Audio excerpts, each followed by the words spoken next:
बिस्मिल्लाहिर्रहमानिर्रहीम। शुरू करते हैं अल्लाह पाक के बाबरकत नाम से जो बड़ा मेहरबान निहायत रहम करने वाला है।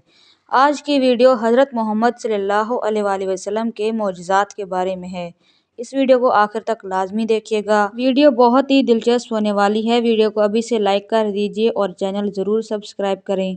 तो चलिए वीडियो शुरू करते हैं। मोहतरम नाजरीन, अस्सलाम वालेकुम। एक सहाबी को रसूल खुदा सल्लल्लाहु अलैहि वसल्लम की दावत का इश्तियाक हुआ। उसने अपनी बीवी से कहा, मैं रसूल खुदा सल्लल्लाहु अलैहि वसल्लम को अपने घर दावत देना चाहता हूँ। ये हमारे लिए बड़ी सादत है।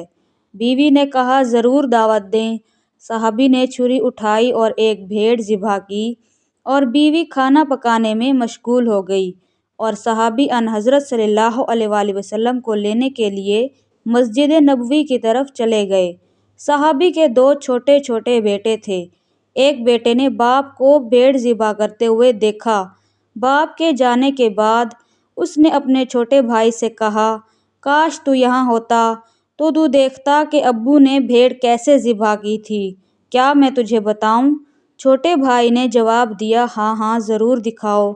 बड़े भाई ने छुरी उठाई और छोटे भाई की गर्दन पर चला दी और उसकी गर्दन काट दी।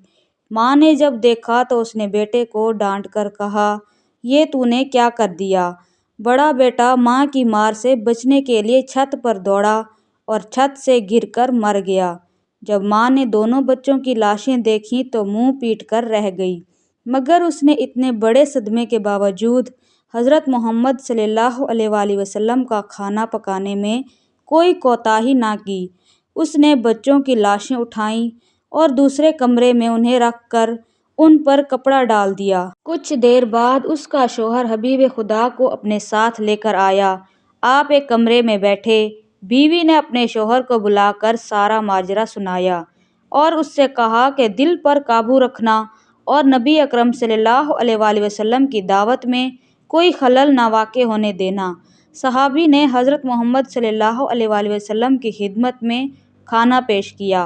अभी आपने लुक़मा तोड़ा था कि जिब्रील अमीन अलैहिस्सलाम आप पर नाजिल हुए और कहा कि अपने मेज़बान से कहें कि मैं उस वक्त तक खाना नहीं खाऊंगा जब तक तुम्हारे बच्चे नहीं आ जाते। आपने मेज़बान से फरमाया, अपने दोनों बेटों को भी यहाँ बुला लो। मेज़बान ने कहा, या रसूल अल्लाह, दोनों बच्चे हैं, वो खेलने के लिए बाहर गए हुए हैं, वो पता नहीं कब वापस आएँ। आप बिस्मिल्लाह करें और खाना खाएं। नबी अकरम सल्लल्लाहु अलैहि वसल्लम ने फरमाया, ये नामुमकिन है क्योंकि ये अल्लाह का हुक्म है। सहाबी ने अर्ज़ किया, या रसूल अल्लाह, मेरे बेटे मर चुके हैं। हज़रत मोहम्मद सल्लल्लाहु अलैहि वसल्लम ने फरमाया, उनके जनाजे यहाँ ले आओ। सहाबी ले आया। नबी अकरम सल्लल्लाहु अलैहि वसल्लम ने दुआ पढ़ी और अल्लाह से उनकी ज़िंदगी की दरख्वास्त की। अल्लाह ने आपकी दुआ कबूल की और दोनों बच्चे ज़िंदा हो गए और उठ बैठे। आपने दोनों बच्चों को दस्तरख्वान पर अपने साथ बिठाया। बच्चों ने मोहम्मद सल्लल्लाहु अलैहि वसल्लम और अपने वालिद के साथ मिलकर खाना खाया। आपके मोजज़ात की तादाद 4000 बयान की गई है। उनमें से कुछ मोजज़ात ग़ज़वात के वक्त भी ज़हूर पज़ीर हुए। मसलन जंग के दौरान अगर किसी मुसलमान फ़ौजी का कोई उज़ू कट जाता, वो हज़रत मोहम्मद सल्लल्लाहु अलैहि वसल्लम के पास आता।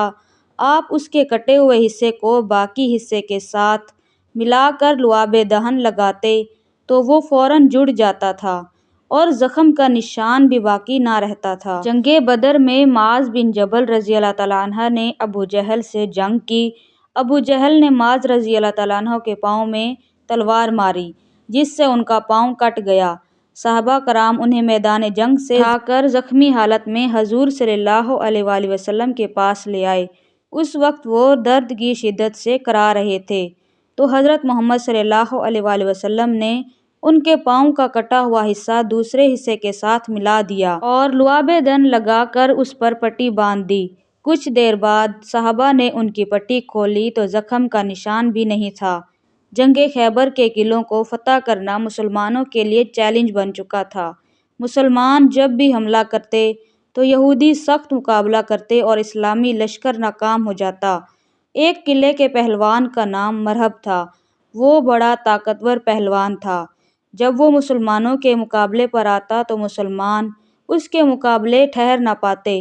رسول خدا صلی اللہ علیہ وآلہ وسلم نے اعلان کیا، کل میں علم اس مرد کو دوں گا جو خدا اور اس کے رسول کا محب ہوگا اور خدا اور اس کے رسول کا محبوب ہوگا۔ وہ جم کر حملہ کرنے والا ہوگا اور ہرگز نہیں بھاگے گا۔ اس کے ہاتھوں پر اللہ کی مدد نازل ہوگی۔ اگلے ہی دن صبح ہوئی تو حضور صلی اللہ علیہ وآلہ وسلم کہنے لگے، علی کہاں ہے؟ صحابہ نے عرض کی، ان کی آنکھوں میں درد ہے اور وہ آرام کر رہے ہیں۔ آپ صلی اللہ علیہ وآلہ وسلم نے فرمایا، انہیں یہاں لے آؤ۔ حضرت علی رضی اللہ تعالیٰ عنہ کو ان حضرت صلی اللہ علیہ وآلہ وسلم کی خدمت میں لایا گیا۔ آپ نے اپنی انگلی سے تھوڑا سا لعاب دہن ان کی آنکھوں پر لگایا تو وہ فوراً ہی درست ہو گئے اور یہودیوں سے جنگ کے لیے اٹھ کھڑے ہوئے۔ جنگ کا نقشہ ہی بدل دیا اور علاقے کے مضبوط دروازے کو اکھیڑ ڈالا، ان کے قلعے پر قبضہ کر لیا۔ حضرت علی علیہ السلام کا اپنا بیان ہے کہ اس کے بعد پوری زندگی میری آنکھیں کبھی خراب نہیں ہوئی، اور آخر میں چند واقعات بیان کرتے ہیں۔ ایک دفعہ کا واقعہ ہے کہ رسول اکرم صلی اللہ علیہ وآلہ وسلم اپنے چند اصحاب کے ساتھ سفر پر نکلے۔ راستے میں ایک جگہ انہوں نے پڑاؤ کیا۔ ان کے پاس کھانے کے لیے ایک بکری تھی۔ صحابہ میں سے ایک نے کہا، میں اسے ذبح کروں گا۔ دوسرے نے کہا، میں اس کی کھال اتاروں گا۔ تیسرے نے کہا، میں اس کا سالن تیار کروں گا۔ نبی اکرم صلی اللہ علیہ وآلہ وسلم نے فرمایا، میں لکڑیاں اکٹھی کروں گا اور آگ جلاؤں گا۔ صحابہ نے عرض کیا، یا رسول اللہ، آپ ہرگز تکلیف نہ کریں، ہم خود ایندھن جمع کریں گے اور آگ جلائیں گے، آپ آرام سے بیٹھے رہیں اور تمام کام ہم پر چھوڑ دیں۔ نبی اکرم صلی اللہ علیہ وآلہ وسلم نے فرمایا، میں تم پر اپنے لیے کوئی برتری اور فوقیت پیدا نہیں کرنا چاہتا اور میں کسی پر بوجھ بننا پسند نہیں کرتا۔